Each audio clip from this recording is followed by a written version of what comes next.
Everybody looks forward to the honeymoon, Yes, right? sir. And we went on our honeymoon. We spent time in Antigua. Right? And our third day we were there, we had our first fight.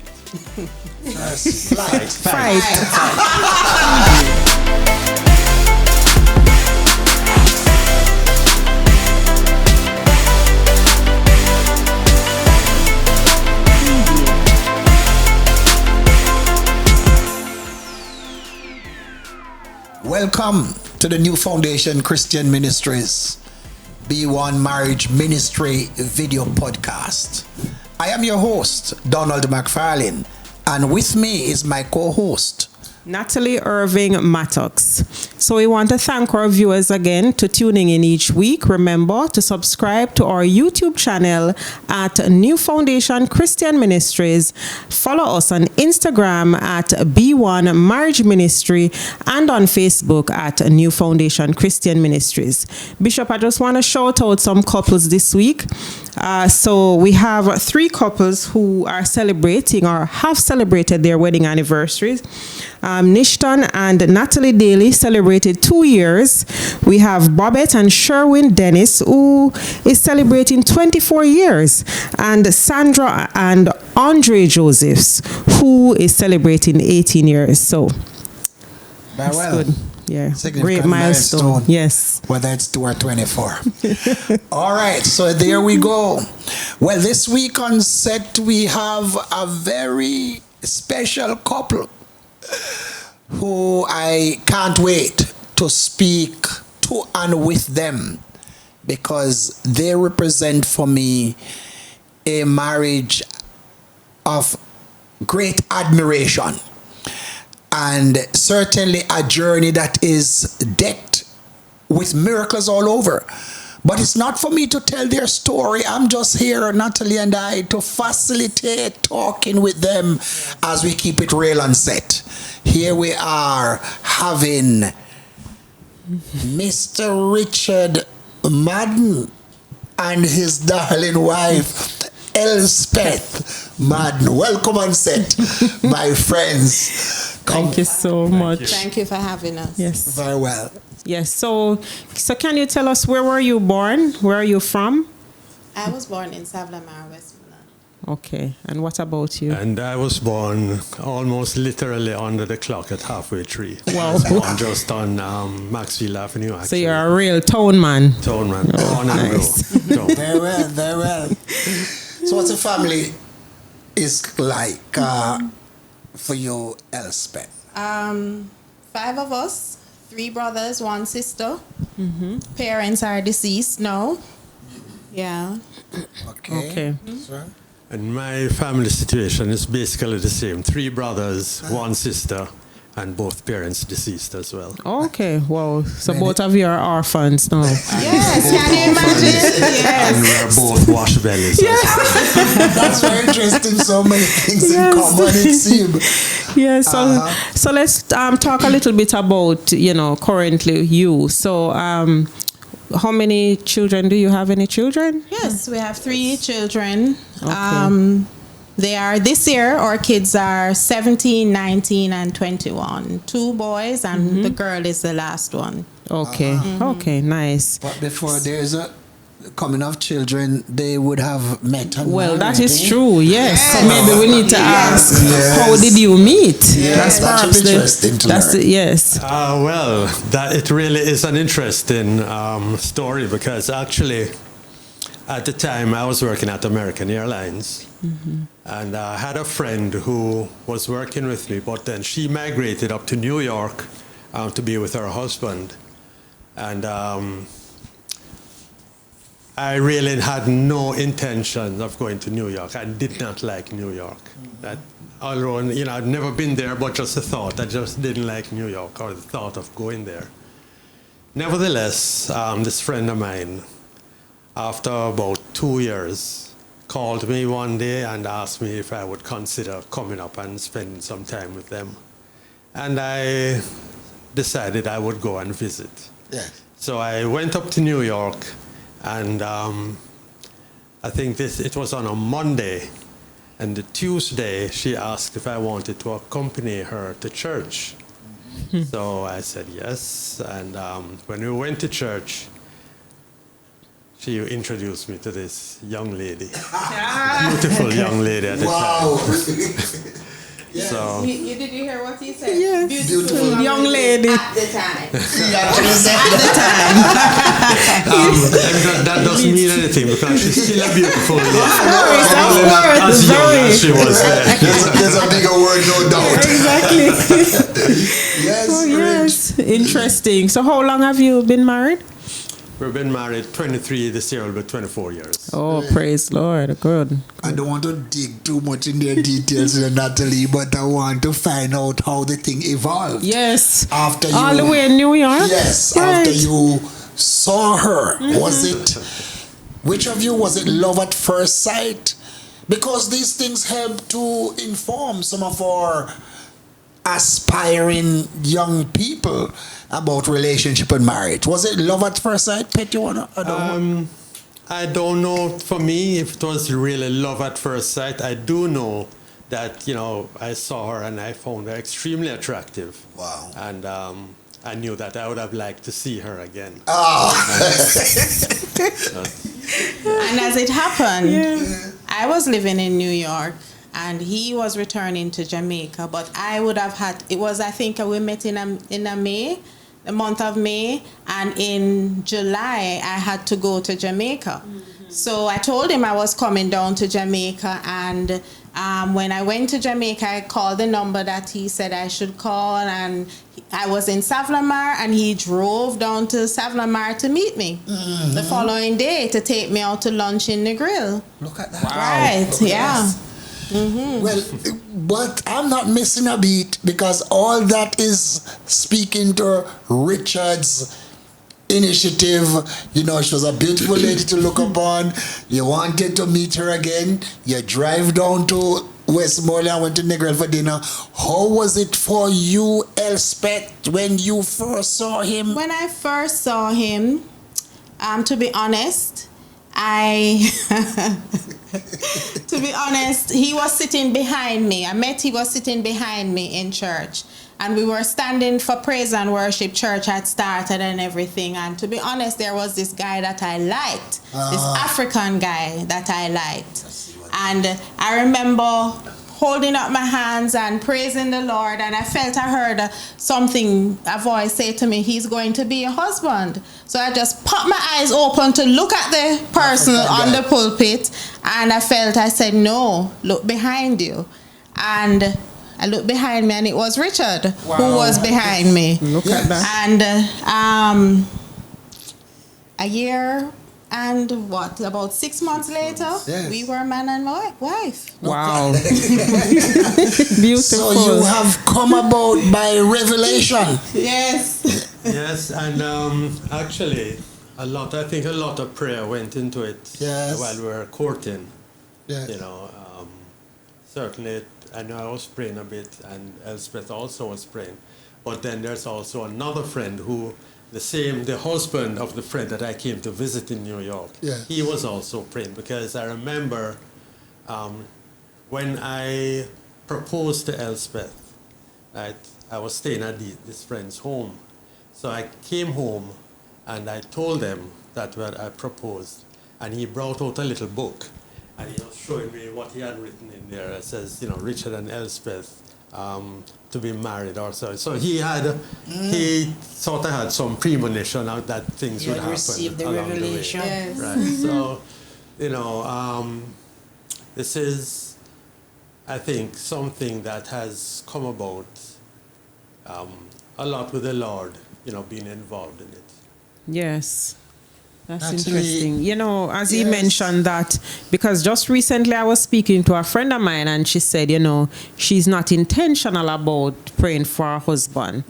And, at first when she said it, I was saying, you need to start praying about it.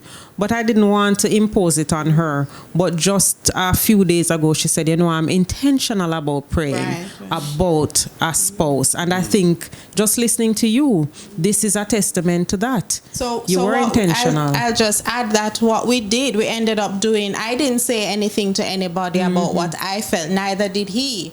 But we parted company and we just kept praying. And I think the Lord gave him a word and told him that he wasn't to treat this casually. Wow. Right? And so when the Lord spoke that to him, he came back to New York to tell me how he felt about me. And I remember saying to him that I wasn't into, casual relationships. If I'm going into a relationship, it was with the view of marriage. Yes. And he said, yes, of course. Yes. So our courtship started right away. Interesting. Right. Very good. But we have to extract from them so that our audience can benefit and so to build my own reservoir to speak to persons I normally do. Needless to say, you are saying for Christian couple especially, it's critical that prayer becomes a part of this process. Whether it is to identify, whether it's going in journeying in the relationship and ultimately into marriage, what kind of premium. Because truth to be told, let's be real, a lot of relationships, even in the church, it's not really based on that. It's really what I see, what I desire, and I go for it. Hit or miss, that's it. But what kind of premium you place on this prayer and consecration and waiting on the Lord? One of the things is, I think I had a fairly good foundation and examples set by my parents. Yes. Because they had been married for about 54, 55 years, right, before my father died. And so, I saw that sort of stability that they had, right? And in getting married, I did not want to have to, get into marriage and then divorced. Right. So my idea was married for life, right? And so, I thought, as a Christian, I should really go to the Lord about this to see, who he would have had in store. Because prior to Elspeth, I was, years before, right, I was also courting another young lady. But that didn't work out. And as it turned out, it's the best thing. The breakup then was the best thing that could have happened, because I realized now that had I pushed in that relationship and gotten married there, more than likely would have ended up being divorced. Right? So I wanted to know that the person I was getting married to was the person who the Lord wanted for me. Because, if it is that I'm getting the person the Lord desires for me, then I can't do any better than that, right? And so that is what I wanted, to have someone who I knew would be who the Lord wanted for me. And therefore, she would be my gift from the Lord. Look at that. And from my perspective, I grew up in a dysfunctional home. And and that's a story for another time. Yes. But I didn't have a good example of what marriage was.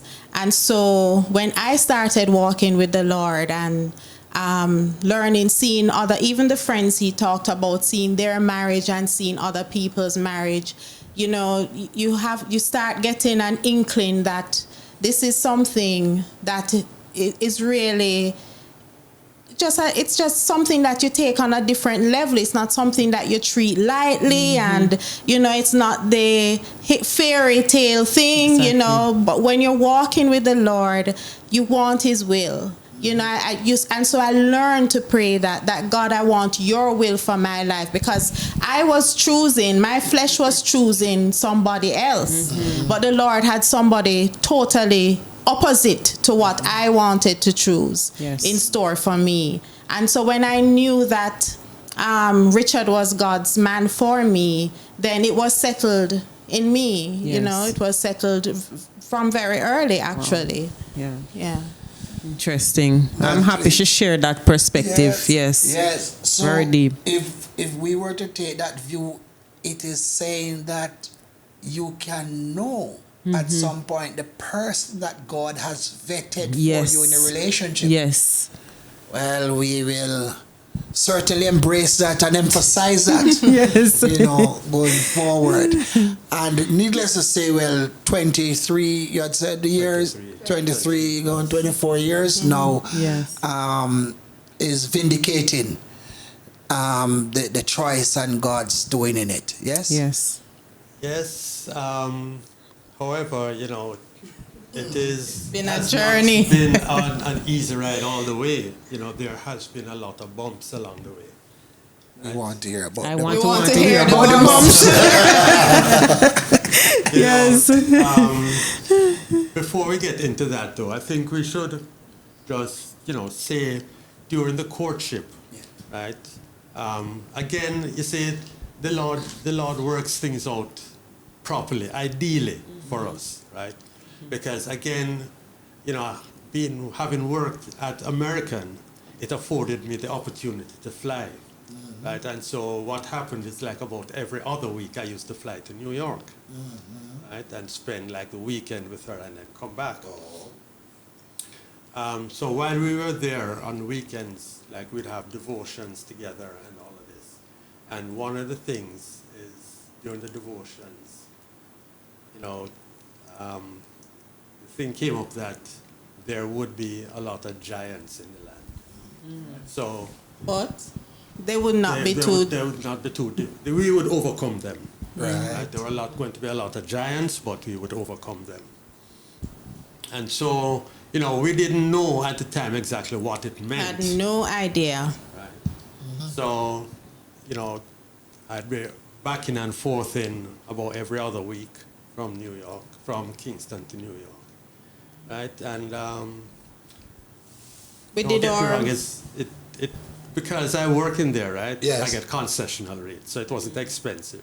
Right. At the time, it was maybe about $20 Jamaican back and forth. So I really did not to be too deep in my pocket. Yes. Right. So, yeah. But when we got married, initially things this is weird because everybody looks forward to the honeymoon. Yes, right? sir. And we went on our honeymoon. We spent time in Antigua, right? And it's so funny because about the second or third day we were there, we had our first fight. First flight. Fight. Flight is You've right. been flying so often that I thought you said, no, this is interesting. And I mean, it was something really silly. I mean, it was really very silly, the fight. Yes. But we weathered the storm. Yes. And, I think before we left, I think we had reconciled. Oh yeah, we reconciled reconciled. way before we left. You had to. You Yes, were on the we were honeymoon. on our Of honeymoon. course, You Yes, did not want to come back too long. Exactly. But, it's so weird because, you go on your honeymoon and you think that, boy, everything is going to be Perfect. rosy and Yeah. stuff. And then, pop, up comes this thing and we fight. So, it's one thing. Again, two people from different backgrounds and different personalities. It really is something for you to be living harmoniously together. And that is what marriage sort of forces us to do. It's a lot of give and take. Yes. So yeah. So from that fight, though, did you have to bring anybody into, to say to anybody to share this with anybody or bring any? Okay. No, we third didn't party. have to do that. And we Okay. were able to resolve it Okay. between ourselves. But the word that God had given us when we had devotion about there will be giants in our land, but they would not be too big for him. Okay. Right?